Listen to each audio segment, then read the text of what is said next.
It is amazing to see such a huge turnout for a similar cause. My name is Millie Fontana. I'm 23 years old, and I am a donor-conceived child of lesbian parents. I stand here with support from all three of my parents. This is a testimony that is, safe to say, unheard of, because nobody wants to hear about the other side of the rainbow, the side that is not catered for, that don't grow up happy and grow up with a dissenting idea of what a family structure should be. Growing up, I wanted a father. I felt it within me that I was missing a father before I could even articulate what a father was. I knew that I loved both of my parents, but I could not place my finger on what it is I was missing inside myself. When I hit school, I started to realize through observing other children and their loving bonds with their fathers that I really was missing out on something very special. I was lied to throughout school. I was told I didn't have a father, or that perhaps they didn't know who he was. It was very difficult for me to affirm a stable identity because of this, and my behavioral and emotional stability suffered greatly because of it. I stand here before you, raised atheist with no religious affiliations.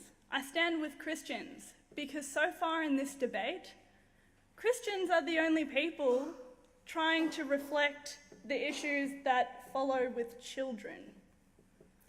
Christians so far are the only people trying to shine light on stories like mine. Nobody in the LGBT lobby wants to hear from someone like me. Because so far, love is love, right? We don't exist. Growing up, I would look in the mirror and I would think to myself, where did I get these green eyes? Where did I get these aspects of my personality, these talents that neither of my parents in the home had? The answer to that is quite simply my father. But in reality, it's not just the father or the donor, as they like to call it. It turns out I have an uncle, I have an auntie, and I have a grandmother, along with many loving cousins. When they chose what parts of my identity were acceptable to reveal to me, they took something from me. And where other children were able to look in the mirror and reconcile those missing parts and say, I love my mothers or my fathers, I could not, because in my eyes, who were my parents to decide what parts of me were acceptable to reveal to me? Meeting my father at 11 years old was probably the only time I had been a stable child. I saw for the very first time who I was. I looked into his eyes and I thought, that is the missing part of me. Not because I'd fantasized about having a father, but because I could put a face to who I was, so I could look at somebody who was equally responsible for my existence. I could affirm my identity based on this man. And if I had not met my father, I would not be standing here with you today, because my emotional reaction to not having him in my life, even at such a young age, was devastating, and it caused me to regress in my development. I want to talk about real equality. There's a lot of talk about equality from the LGBT lobby, but I sort of wonder what their definition of equality is, because for me, equality was being told the truth, was being respected for who I was as a whole, and not just based on what my parents desired to let me know. Equality was being able to look at both sides of my genetic family and understanding who I was. Equality is not saying that because volunteer studies of gay families and children of gays that come out with a positive outcome define it for everybody. It's completely unrealistic. I heard this lie from the LGBT back in March, saying that children don't care who their family is and that men and women are interchangeable. I consider this in itself to be a form of gender discrimination. Men and women offer complementary roles in child rearing and should probably be respected equally.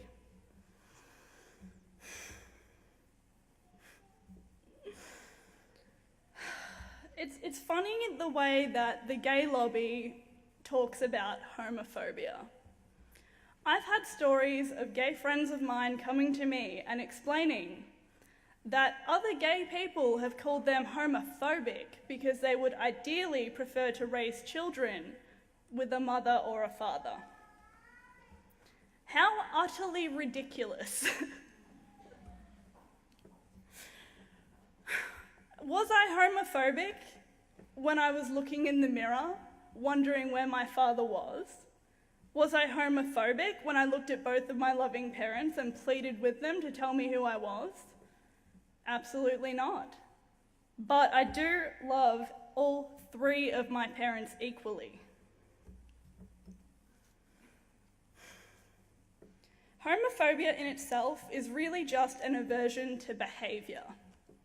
It has been, it was there for a reason. We have evolved past that point as a society. But I really, really deeply disagree with equating homophobia to racism. A person of colour walks into a room and everybody knows what race they are. Everybody knows they're different. Anybody can walk into a room and nobody has any idea what sexuality they are, because sexuality in itself is fluid. Sexuality is not a reliable form of identity because it changes. It changes due to circumstance or even personal choice. It is not equivalent of racism, and I'm offended by the idea that I am equal to a racist for speaking out about this very topic. Why is our government trying to push an agenda that isn't based on honesty? Because in reality, in any same-sex situation, it takes a third party to produce a child. Always has a third party.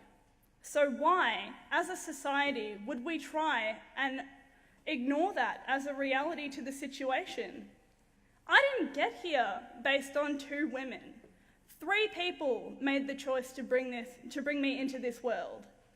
So why on earth would we try and ignore that? Science is being replaced by adult desire, the way I see it. We see in Canada, people on birth certificates are now legal parents, not biological parents.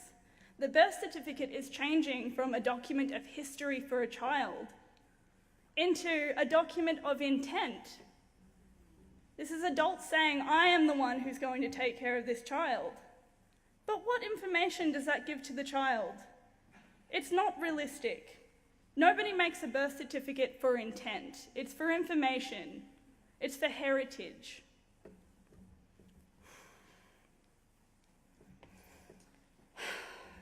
My mother pitched a question to me the other week. She said to me, Millie, what if my partner and I were able to be married?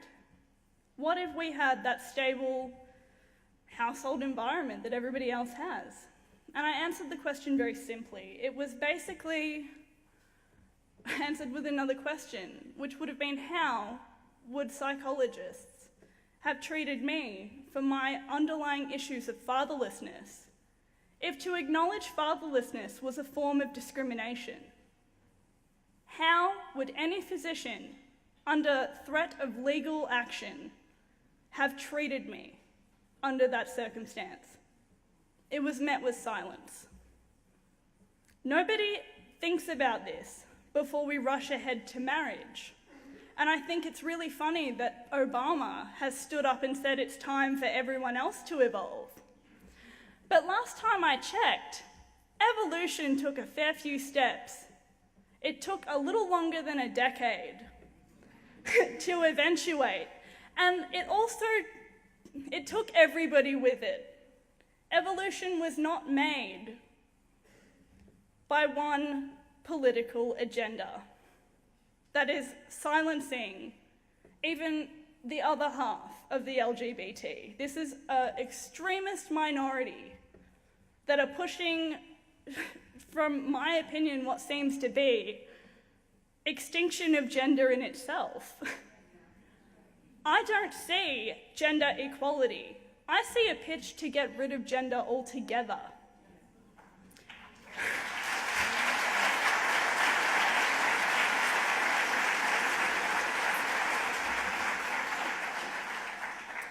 Until we as a society have a discussion that includes children like me who are not okay with parents deciding which parts are acceptable to reveal, until this discussion includes everybody who has been raised fatherless or motherless, until this discussion stops shaming children in my position for coming forward, we should not be pushing marriage through, because evolution takes steps. And I am not going to stand here and be silenced by people telling me what was acceptable for me to feel. That I'm a bad person for wanting a father, that maybe I didn't love my mothers enough because I wanted a father. It's bull, and I won't support it.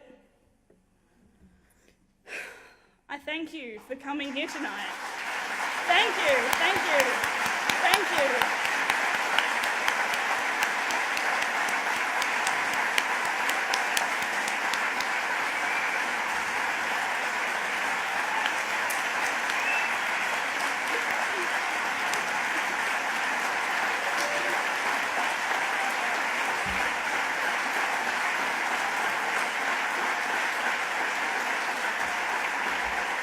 Can I finish? Thank you so much for the standing ovation, but I just want to say that it's really great to see everybody here in support of the same cause, because everybody deserves a voice, and I won't stand here and let people shame Christians or anybody of faith, just based on faith, for standing up for children, because it's ridiculous.